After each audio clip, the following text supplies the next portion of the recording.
better say your prayers, you motherfucker. So, that title. Am I calling Mario Land 2 one of the greatest games of all time?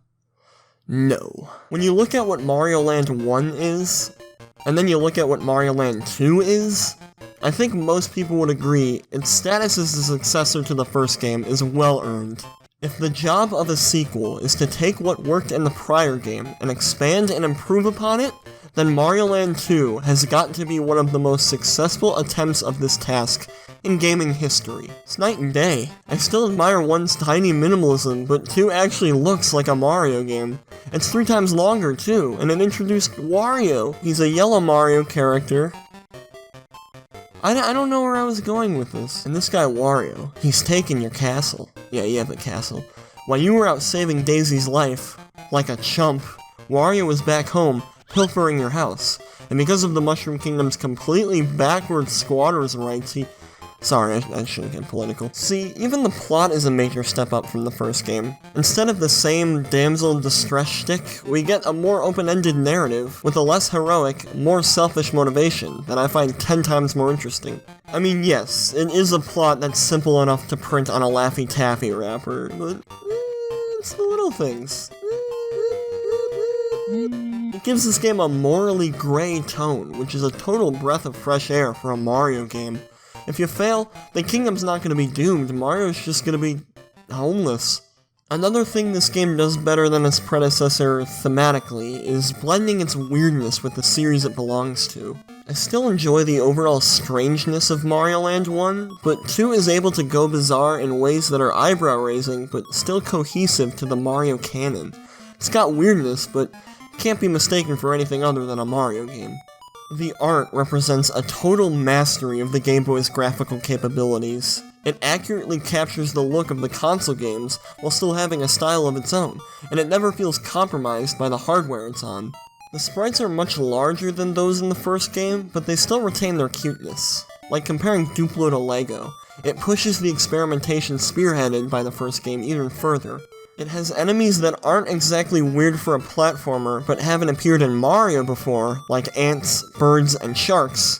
And then there's wild cards even for a Mario game. You got Dracula, you got little Jason guys, Muppet tongues, evil brooms, witches and eyeball umbrellas, Binky Barnes, Jimmy Carter, a heated bowl of milk, Cannonball Pigs, the kid with an upside-down face from Family Guy, tiny dancing toy bears, there's a 2002 Volvo V70 as a boss. And I'd say the majority of the enemies here make only single-world, some of them even single-level appearances. This degree of enemy variety is unprecedented in the series, even today. And I'm sure there's a decent argument that a smaller cast of baddies allows the player to learn their behavior and develop an unwritten language on how to deal with each of them. But while that's all fine and good, I just like having all the enemies. Besides, it's not like their behaviors are that complex. This one moves up, this one moves down. It's the same principles as driving. Observe, predict, and jump, and you'll be fine. Other graphical quirks include this funny-looking version of Small Mario, heart serving as 1-ups, and giving Mario a feather when he collects a fire flower instead of changing his overalls. Bring it back! And look at Wario. He's got that deranged look in his eyes. This guy, he stole your house. Your McDonald's-themed house. He's also quite massive, too. He's twice the height and width of Mario. And for some reason, rather than taking the time to add a single enemy to his castle, he chooses to spend all his free time pacing back and forth on the roof. Maybe he's making grape wine up there, stopping. Maybe he's making grape wine up there. But while he's doing that, you'll be out collecting those coins. And what kind of levels await you? Easy ones. Disregarding the last level, which I will talk about later, it's hard to determine whether 2 is more difficult than 1. It's partly because of the differences in length, but it's also because the difficulty is differently distributed. Mario Land 1 has your standard difficulty curve, except that the flying levels are probably the easiest in the game, despite coming at the half and end points. See, this is already getting complicated, but Mario Land 2 has, like, mini difficulty curves. Because the levels can be played in any order, you can't have anything too crazy, because it might be one of the first things the player experiences. I would say that they try, at least subtly, to steer you into a specific world order. Tree Zone is definitely the closest the game has to a true first world. Not only does it almost have the typical grass or forest theme that you'd expect for World 1, it's also the easiest. Oh wow, look at its boss. Wow! Try memorizing that attack pattern. Then after finishing Tree Zone, the closest zones are Turtle Zone, Micro Zone, and Space Zone, which they discreetly discourage you from attempting early due to it being only accessible via this Hippo Bubble level, and which is definitely the hardest zone in the game. Yeah, never mind, it's not that deep. Instead of one continuous difficulty curve, Nintendo decided to have multiple mini-curves for each world, so level 2 of Halloween Zone will be harder than level 1.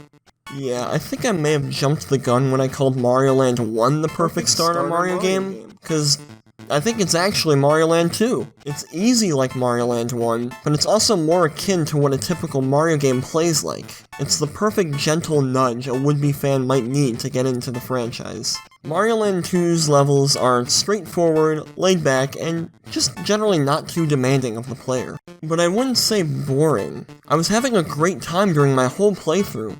Except maybe the last level, which we will get to. I honestly don't see how you can't like Mario 2. It's edgeless while still being fun. What's to dislike? The levels aren't Super Meat Boy, but they're still creative and engaging, with every level set piece getting properly utilized and expanded upon. Now I will say that it's a far cry from the eventual 4-step Kisho Tenketsu level design that was perfected by future entries like Mario Bros. U and 3D World. Although one thing I noticed is the addition of some branching paths, which aren't actually really a thing in modern Mario levels. See, while your newer Mario levels aren't devoid of optional side rooms and hidden areas, they're diversions to the main path, not alternatives. You'll eventually always end up back on the main path. So a modern Mario level will look like this, but Mario Land 2's levels will sometimes look like this. Not to say that Mario Land 2 is devoid of secrets, though. There are hidden goodies planted around the levels if you're vigilant. Actually, the way some of them are hidden are very Odyssey-esque in how they reward you for outside-the-box thinking. These are cleverly hidden secrets. There's actually a few that you can't access with a mushroom, and then there's this one, where you gotta break the blocks with fireballs, and then damage yourself to fit in the hole you made. Reminds me of the time I had to burn the overgrowth on the door to my crawl space and then barely squeeze myself through it. What an Easter that was. There's also the optional challenge of ringing the bell at the end of each level. Fundamentally, it's the same as going for the top exit in the first game, but here it feels much more organic to the levels, without the limitation of it having to only use the basic platforms. I actually think I prefer the bell to the flagpole. They're pretty much the same thing, but I don't know, ringing a bell is just more enjoyable to me. So actually, all a bell really is a curling stone inside of a hollowed out gong. And that's what a bell is, essentially. Where am I? Your reward for ringing the bell is a bonus game, and this time there's two of them. This little follow the line game and this claw game. Very nice having two of them. Let's give 3 claps for having 2 bonus games. 1, 2, 3. So, Mario Land 2, good levels. Although, there is one thing about the bonus levels that really pisses me off. Several levels in the game contain alternate exits that will lead you to optional bonus levels. These exits are usually found behind optional pathways that are higher in difficulty than the rest of the level. So that's all good, you think? Sitting there in your SpongeBob armchair with your Frosted Cheerios and your Coffee is My Religion t-shirt. Well, no, it's not all good, because if you fail the bonus level, you don't get to just retry it right away. Mario walks back to the level you entered it from like a dog with its tail between its legs, and you have to find the secret exit again to retry. I had to do this like 6 times for the second bonus level in Pumpkin Zone, but then you get to... and you can retry the bonus level instantly, no problem. which isn't Mario Land 2. How about the bosses? They're simple, but they're fun. Quite a step up from the first game, because you can't just, go around them. Or through them. Tree Zone's got the bird with the totally bonkers, bananas attack pattern that you're never gonna memorize. Turtle Zone has this squid thing that you fight underwater. Actually one of the harder bosses. They're pretty fun. Pumpkin Zone has a witch that shoots fireballs that light these pots, which lifts their lids. I didn't know these were spikes at first, by the way. I thought they were background decor. This boss actually has an interesting risk-reward thing going on.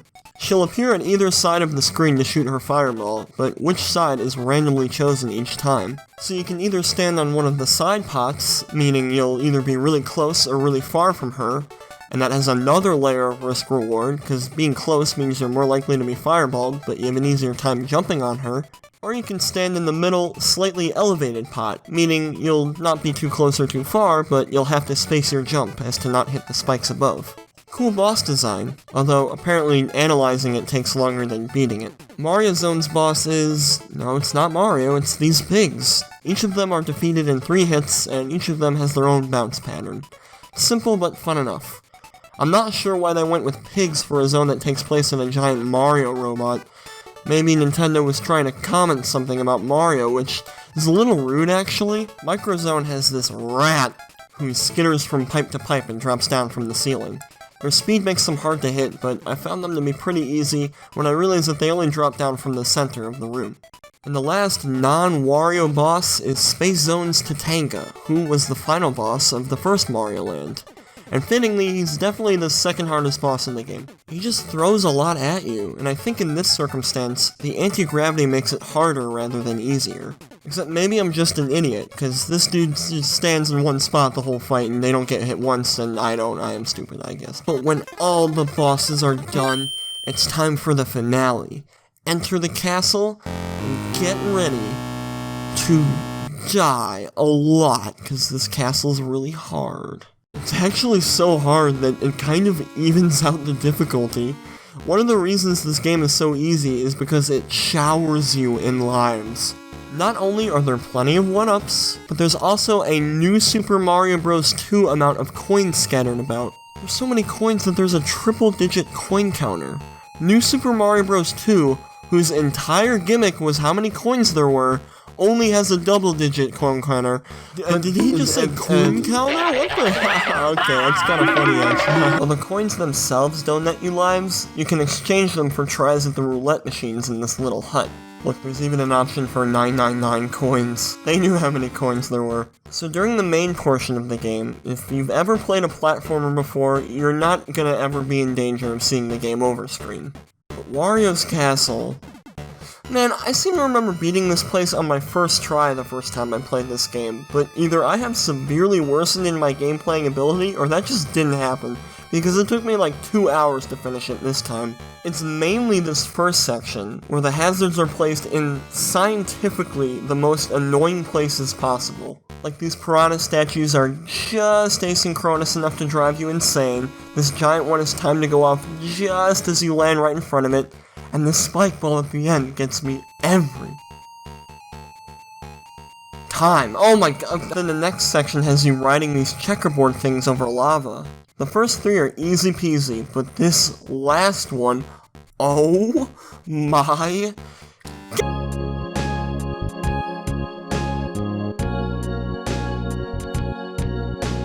Then you got these hand things, the third of which is nearly impossible to time correctly. And then there's this stretch of single block platforms that really push your abilities with this game's controls to the limit. In fact, I think it's time we... Yeah, that's right, here we go, let's get into the movement. Overall, Mario Land 2 feels much better than Mario Land 1. 1 was certainly serviceable, but 2 brings more of the grace and fluidity that one comes to expect from the series. You get a much better feeling of Mario's weight, he turns in the air much quicker, and there's honest-to-God momentum! You can slide now! Mario's also got the spin jump from Mario World, allowing you to kill enemies in one hit and break blocks beneath you. Although a bigger issue I have with the controls is the ability to jump higher by holding up. And yes, you are sometimes required to do this. I've never liked games doing this, because it means you'll always be doubting if you can make a jump without holding up or not, and then it's either hold up the entire game or hope that your regular jump is good enough. The only game I've played with two different types of jump that I feel warranted it was Plock. One jump is shorter but lets you attack during it, and the other is much higher, but you can't attack. The movement is, overall, pretty good. It feels nice, but it's imprecise. It'll get you through the main game perfectly fine, but it's not a good fit for precise platforming. Mario's got like a 7-foot vertical in this game, even without holding up, meaning short hops aren't really that short. And more importantly, it feels like there's way more momentum in this game than normal, making it a lot easier to slip off platforms. And that's what makes this section of Wario's Castle so difficult, being precise with controls that are better suited to more forgiving platforming. That's the end of my control tangent, by the way. And I think now is a good time to mention that there's no checkpoints in this whole level, so when you die, it's back to the beginning. Oh my... No! Why?!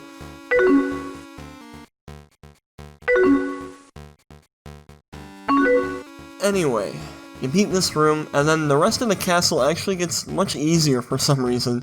This part pretty much plays itself, and these swamp-like things are very slow and easy to trigger. Then you fight Wario's brothers, Ball Wario 1, Ball Wario 2, Ball Wario 3, Ball Wario 4, and Ball Wario 5. And then the final boss is Ball Wario 5's brother, Wario. Wario himself is a pretty good fight, feeling difficult without being unfair. He's got 3 forms, with the last 2 seeing him use each of the game's power-ups. 3 forms, 9 hits, and 1 blushing gamer with a smile on his face. That's Wario and Mario Land 2. Despite my troubles completing it, I still enjoy Wario's Castle for adding some speed bumps to Mario Land 2's open road. It's a bit frustrating, but it's a good challenge overall. It actually might be the hardest final level in the entire series. With Wario defeated, Mario reclaims his castle, and order is restored to Mario Land. I guess is where this game takes place. I don't know. In any case, I stand by my assertion that Mario Land 2 is one of the medium's best examples of a successful sequel. It substantially builds upon every single aspect of its predecessor, and offers a Mario experience to rival even its more technologically advanced counterparts. Throughout the years, gaming sequels are becoming increasingly similar to the games that came before them, sometimes feeling more like mere expansion packs. And while these examples are still perfectly quality titles, it's a marvel when a game in this day and age feels like it's really worked hard to earn the title of a sequel. They don't come around often, but when they do, they're a sight to behold. Oh, I forgot to mention there's a carrot power-up that gives thank you very much for watching. If you like the video, you can click like and subscribe, and that will help me, and your support is very much appreciated. Thank you. You can also follow me on Twitter for words. My next video, I don't know what it's going to be exactly. Good chance it won't be Mario or Wario related, but it just might be. I don't know. So, hey, have a good